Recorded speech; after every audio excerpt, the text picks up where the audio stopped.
ప్రభుని యేసుక్రీస్తున్నాము. అందరికీ శుభాభివందనములు. దేవుడు మిమ్మల్ని మీ కుటుంబం దీవించి ఆశీర్వదించును గాక.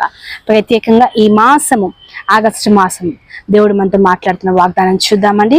గతించిన ఆ యొక్క 7 months దేవుడు మన కాచి కాపాడి నూతన కృపను అనుగ్రహించి ఇక 8వ మాసంలోనికి ఆగస్టు మాసంలోనికి దేవుడు మన అందరూ నడిపించినందుకే దేవునికి సమస్త మహిమ గంత ప్రభావం కలుగును గాక. ఈ మాసం దేవుడు మనందరికి ఇస్తున్న వాగ్దానం అండి.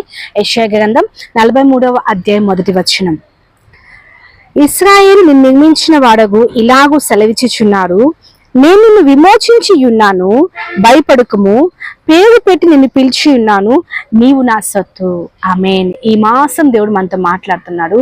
భయపడకము, నిన్ను విమోచించి ఉన్నాను, నిన్ను పేరు పెట్టి పిలిచి నీవు నా సొత్తు. ఆమేన్. దేవుడు ఈరోజు చెప్తున్నాడు, మనం దేవుని సొత్తు అండి.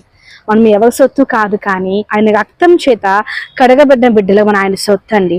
ఆయన మన సొత్తు అయిన జనాంగంగా యాజక సమూహంగా ఆయన మనం చేసుకున్నారని. ఒక్కొక్కసారి మనల్ని ఎవరు పట్టించుకోకపోవచ్చు, మనల్ని అర్థం చేసుకోకపోవచ్చు, కానీ దేవుడు అన్నాడంటే, దేవుడు ఏమని చెప్తుంది, నీవు నా సొత్తు, నువ్వు నా బిడ్డవి, నేను రక్తం చేతి నీ కడిగి నేను విమోచించను, భయపడితే దిగులు పడితే దేవుడు చెప్తున్నాడండి.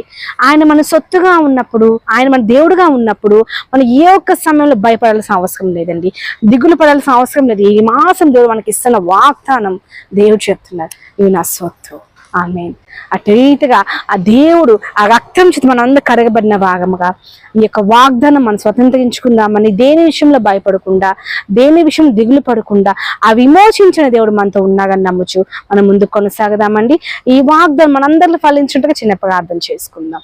మహాగండ మహిమోన్నతుడ సర్వోన్నతుడ సర్వాధికారి మీ ఘనమైన పరిశుద్ధ నామం బట్టి మీకు వందనాలయ్యా.